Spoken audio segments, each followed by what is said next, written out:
If you're tired of being used and abused by men and fake friends, it's time to detach and become a cold bitch. You don't need to be mean like Blair Waldorf in order to protect your energy and prioritize yourself. I'm the best of the best.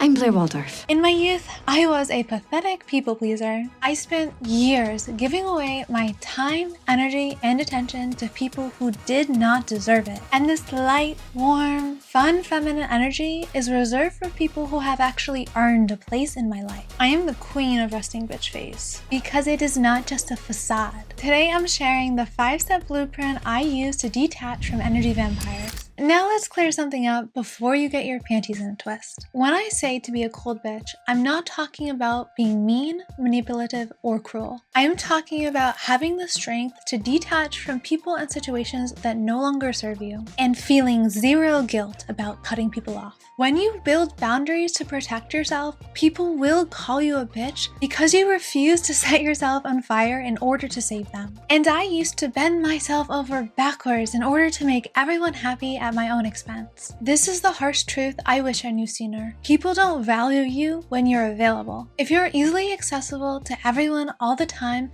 you're valuable to no one. So stop treating yourself like a free sample from Sephora. No is a complete sentence. And the moment I started using that word without explanation was the moment people actually started respecting me. You cannot build real relationships without respect. So if you want true love and real friends in your life, step 1 is to recognize when it's time to detach. Your dream man will not find you if you're still holding on to someone who doesn't give a shit about you. If you're always feeling drained and exhausted after you hang out with this person, they do not belong in your life. The only thing I worry about on a first date in terms of my criteria for a second date is whether or not I feel up-leveled in my energy or down-leveled. If I walk away from that date and I need a nap, you're never seeing me again. And if you're always the one giving without reciprocity, it's time to let the person go. They are just using you, and your kindness will not win you more friends. People will actually distrust you more if you keep giving despite the bad behavior they're showing you. And one of the worst situations I've sometimes been in is actually walking around on eggshells. If you regularly have to go to therapy to deal with a friend who's bringing drama into your life,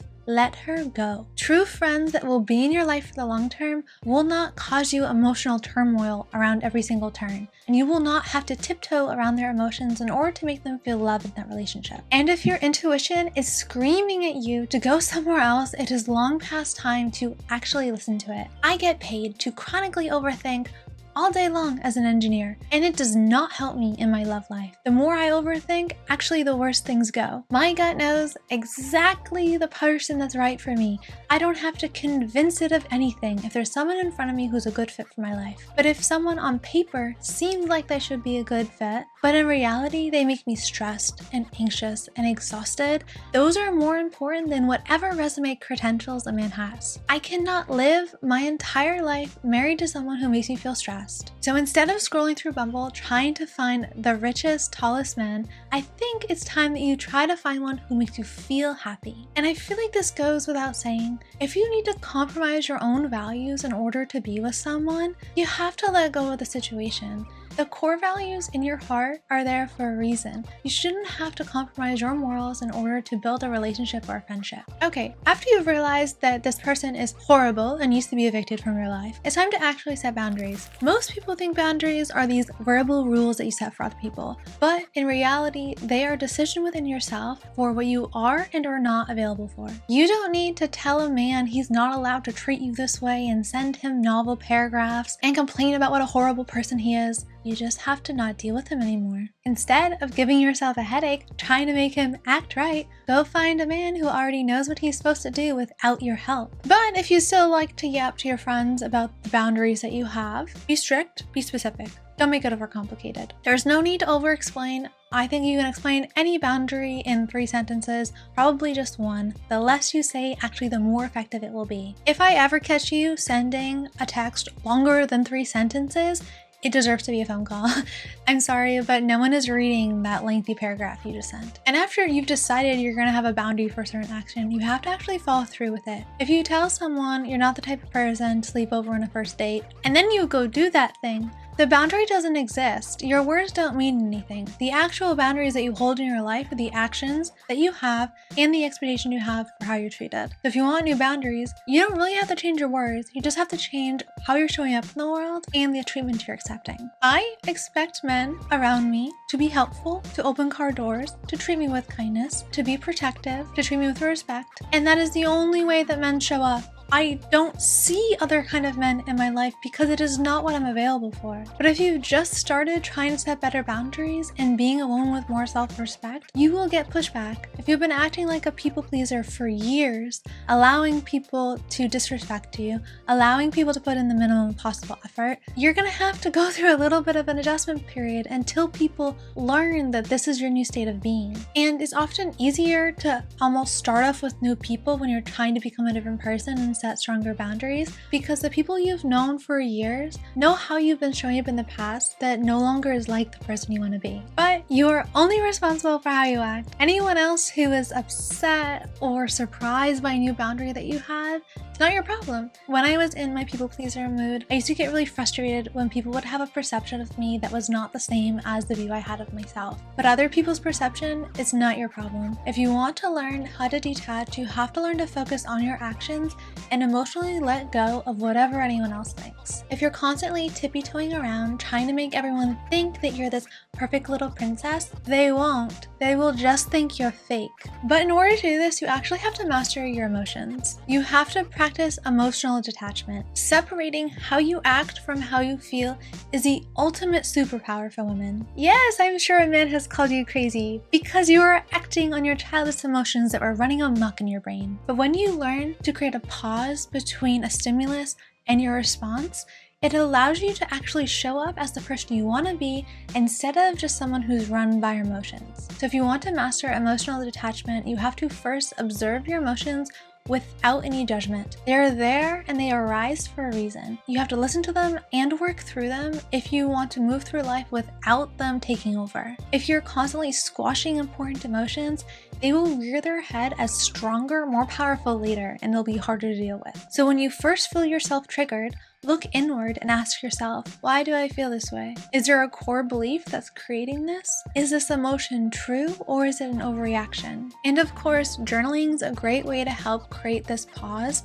but you want to just create this pause in your daily life too. Allow space to observe your feelings and then decide how to act. And a lot of the times when I feel triggered, it's just a subconscious pattern from the past and not necessarily who I'm going to become in the future. I have made a lot of things my personal problem to solve in the past that I don't want to deal with now. So in order to be less stressed and happier in the future, I have to ask myself, is this thing that's causing me to feel triggered, anxious, stressed, frustrated, actually a problem I want to solve? If you don't want to have to deal with the man who's treating you like shit, you don't have to. You don't have to make him your problem. But we get stressed about things when we take on stuff that's not really our responsibility. Your emotional body is telling you something very important. You have to listen to it and make sure that your actions align with who you want to be. Okay, the ultimate hack if you want to learn to detach and actually show people you're deserving of respect is to practice the power of silence. Someone else's urgency is not your emergency. While I was filming this video, someone called me. I did not stop filming in order to call them back. I actually was minorly annoyed because I had to refilm because the audio cut out. But whenever I'm doing in Emily's life in this instant is the priority. Everyone else can wait until I'm ready to accept their energy into my life. If someone texts you late at night, you can respond in the morning. If someone calls you when you're doing something important, you can call them back later. There are very few actual emergencies in this life, and you may want to respond quickly to someone's problem to make them feel happy and taken care of. You're taking away from your real life in the process. One of my favorite quotes from the Queen of England herself is to never complain and never explain. You do not have to over-explain yourself. You do not have to give extra words to validate your decisions. Your decision simply is, and you have to rest in it and be confident enough to sit in silence and allow people to act however they want to. One of my favorite power moves, if someone is being particularly inflammatory in real life, is to just let them have their little child tantrum and just say, okay, thanks for sharing. and move on with my glorious life. If someone's yapping about you running their mouth, it's not your job to deal with your PR problem. And not everything deserves a response. It's cruel to ghost people, please don't do that. But if someone's being rude to you, cruel, or mean, you don't need to tell them they're doing that. You just need to take your energy away and don't allow them into your life in the future. Any response from you will just encourage more bad behavior. Whenever you're trying to communicate, when in doubt, say less. People will hear you more if you use fewer words. You have to learn how to walk away without looking back. Sometimes the ultimate form of self-respect is stepping up and realizing, I deserve more, I deserve better. Sitting in that decision and moving somewhere new. I know we always want to think that we can fix it, we can make the situation better, and you're really kind for having that perspective. But it is sometimes just not worth the emotional effort you're putting in. If you choose to walk away and snip someone out of your life, you have to be very clear about this decision. You can't go back and forth wavering whether or not it's a good fit for your future. So yeah, it's time to unfollow them on Instagram, delete them from your phone. You can block them if you want. I recommend it sometimes. But most of the time, if I just exit someone from my life, automatically opens this breath of new fun energy in my life and allows space for better things to come in. The number one thing that has helped me to grow to become my dream woman and to manifest my life is to trust that the future ahead of me is better than anything I ever could have imagined. I have immense faith that God has a path for me that is perfect, that He has a man, a new friend, a new job in my future waiting for me if I just walk forward. And I have to trust that the opportunities ahead are better than the things I have to cut out of my life in order to get there. One of the hardest things I have ever had to do is to walk away specifically from friends that were no longer serving me. It's easier to break up with someone who's being cruel to you. If their friend is in your life for fun and adventure, but they also bring drama, it's even harder to cut them out. But it is essential to let go of people who drag you down if you want to have space for better people to come into your life. And once you have really cultivated the habit of emotionally detaching and prioritizing yourself, it has this magical effect on the rest of your life. You will have more energy for the people and projects that actually deserve to be in your life. You will attract relationships based on respect that actually feel fulfilling. And when you make decisions from a place of self-respect instead of one of fear, it is one of the most empowering things you can do as a woman. Instantly makes you feel confident and more secure in your judgment. The more you step into your intuition, the more that you'll create opportunities that align with your values. I know that everyone thinks that being a cold hard bitch is cruel and mean, but it is the one thing that has helped me to become more happy and to actually learn to respect myself. So if I could tell my younger self, it would be stop trying so hard to make everyone else feel happy. Take care of yourself before you take care of everyone else.